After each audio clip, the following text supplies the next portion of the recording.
नमस्कार। आज हम बात कर रहे हैं माइग्रेन को लेकर। माइग्रेन वर्तमान समय में एक ऐसी समस्या के रूप में, एक ऐसी बीमारी के रूप में उभर रही है, जो अधिकांश लोगों पर, बहुतायत लोगों पर इस समय माइग्रेन की समस्या है। माइग्रेन एक क्रोनिक न्यूरोलॉजिकल डिसऑर्डर है। यहाँ पर एक शब्द का इस्तेमाल हुआ है, क्रोनिक न्यूरो लॉजिकल डिसऑर्डर। इसका मतलब होता है कि क्रोनिक अर्थात जो बीमारी हफ्तों से, महीनों से और वर्षों से आपके पास है, अर्थात आपको लगातार कई वर्षों से, कई समय से ये बीमारी हो रही है।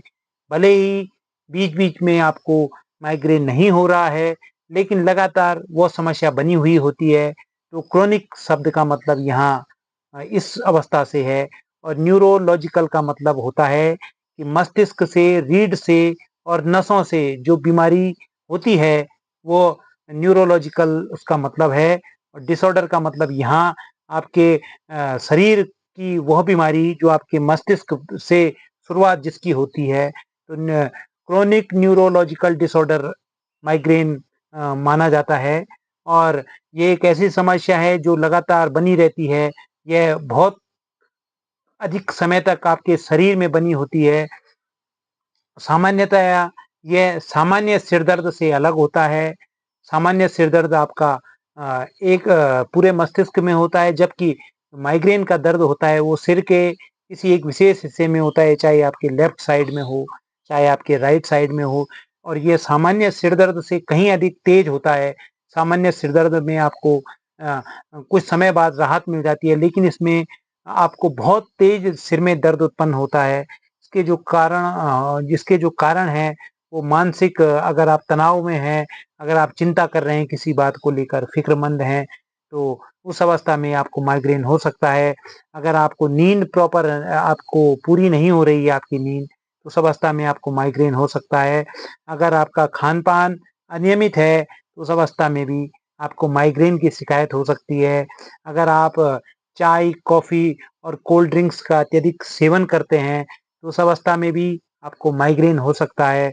साथ ही अगर आप ऐसी स्थानों पर काम कर रहे हैं जहाँ तेज रोशनी हो, जहाँ तेज गंध स्मेल आ रही हो, किसी भी वस्तु की हो या किसी भी लिक्विड की हो गंध, और तेज अगर कहीं पर शोर हो रहा है, तो उस अवस्था में भी आपको माइग्रेन हो सकता है। ये सब कारण हैं।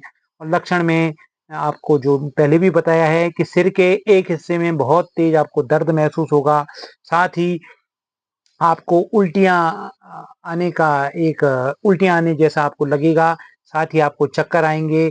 तेज रोशनी से या तेज शोर-शराबे से आपको दिक्कत होगी। तो यह लक्षण माइग्रेन के होते हैं। अब हम कुछ ऐसे आसनों के बारे में बात करेंगे जो आपको माइग्रेन से राहत दें। सर्वप्रथम जो आसन मैं इस समय बैठा हूँ, बद्ध कोणासन, इस आसन का आप अभ्यास अवश्य करें। बद्ध कोणासन आपको बटरफ्लाई पूरी नहीं करनी है, केवल आप बद्ध कोणासन में बैठे रहें।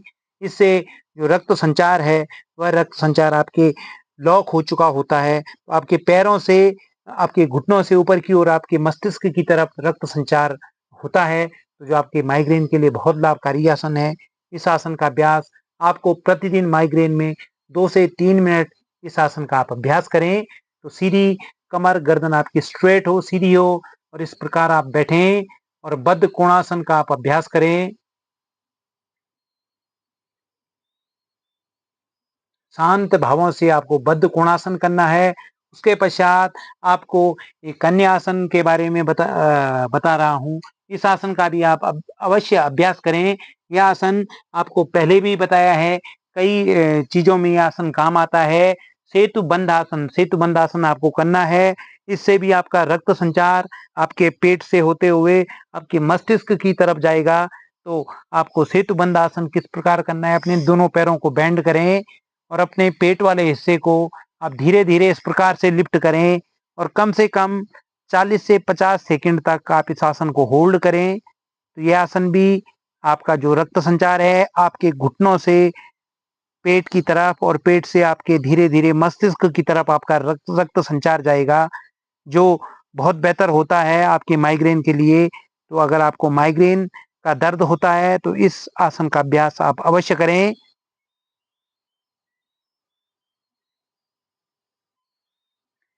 सेतुबंध आसन के पश्चात आपको एक अन्य आसन बता रहा हूँ। आपको विपरीत करणी, कई लोग इसे सर्वांगासन कहते हैं, लेकिन आपको सर्वांगासन नहीं करना है। विपरीत करणी और सर्वांगासन में अंतर होता है। तो विपरीत करणी आपको आसन करना है।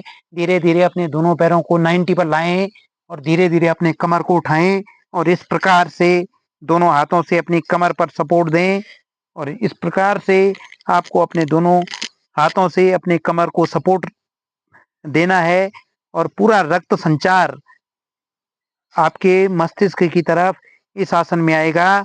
तो यह आसन भी आपको, चाहे आप दीवार के सहारे, वॉल के सहारे करें, तो विपरीत करणी आसन का अभ्यास भी आपको माइग्रेन में करना है। अगर आपको माइग्रेन की शिकायत है, इस आसन को आप अवश्य करें। अपनी क्षमता अनुसार इस आसन का आप अभ्यास करेंगे और धीरे धीरे आप वापस आएंगे और धीरे धीरे दोनों पैरों को 90 डिग्री एंगल पर लाएं और उसके पश्चात धीरे धीरे बिना किसी जोर के, बिना किसी झटके के धीरे धीरे नीचे की ओर लेके जाएं। तो यह आसन भी आपके लिए रामबाण है। बहुत अच्छा आसन विपरीत करणी आसन माना जाता है। अगर आपको माइग्रेन की शिकायत लगातार हो रही है या आपको बहुत ज़्यादा होती है माइग्रेन की शिकायत, तो इस आसन का अभ्यास भी आपको अवश्य करना है। एक अन्य आसन है शवासन। शवासन आपको किस प्रकार करना है कि आपको बिल्कुल दोनों पैरों को बिल्कुल फ्री छोड़ देना है। किसी भी प्रकार का कोई तनाव ना हो।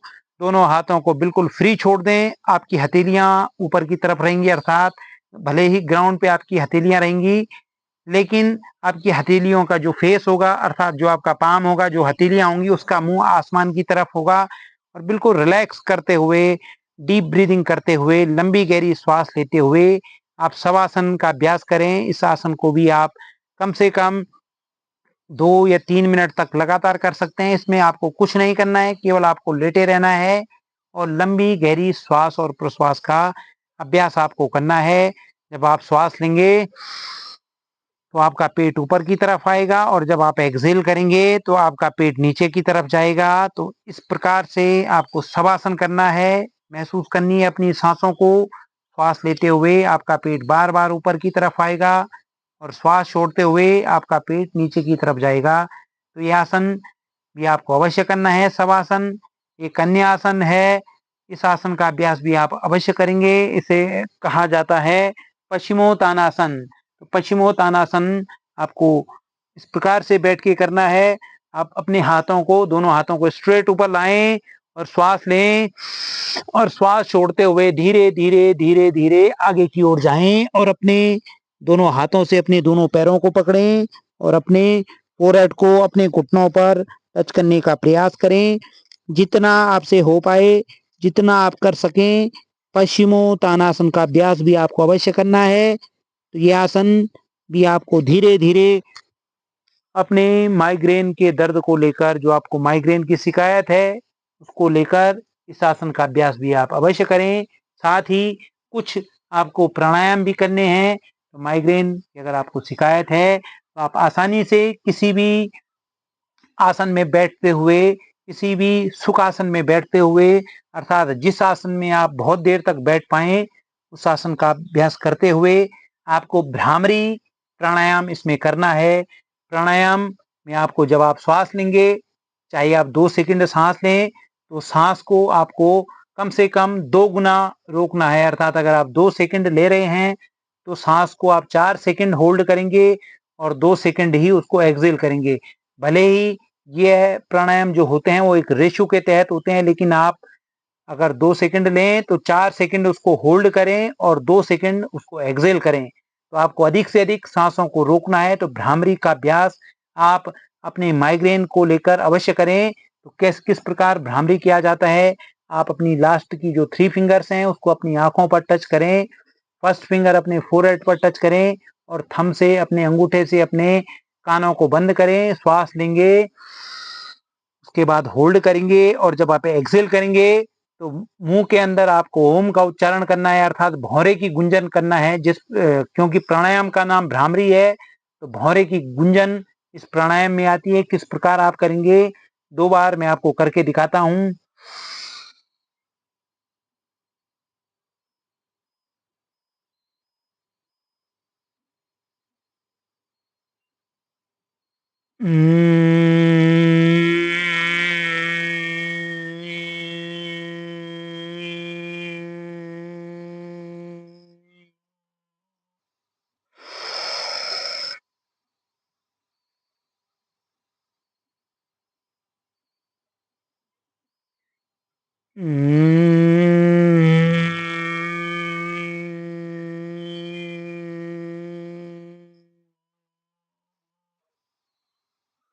यह भ्रामरी प्राणायाम भी आपके मस्तिष्क में रक्त संचार को बढ़ाता है, साथ ही आपकी मेमोरी पावर को यह विकास करता है, आपकी स्मरण शक्ति को बढ़ाता है। तो माइग्रेन के लेकर जो आसन आपको आज बताए हैं, इन सभी आसनों का अभ्यास आप अपनी क्षमता के अनुसार करें। साथ ही भ्रामरी प्राणायाम का अभ्यास भी आपको अवश्य करना है। आशा है आज का यह जो वीडियो है आपको अच्छा लगा होगा। जो भी लोग आपके सगे संबंधी या जो भी आपके रिश्तेदार जिनको भी माइग्रेन की शिकायत है उनके साथ ये वीडियो शेयर करें। आशा है आप इसी तरह हमारे साथ बने रहेंगे। धन्यवाद और प्रणाम।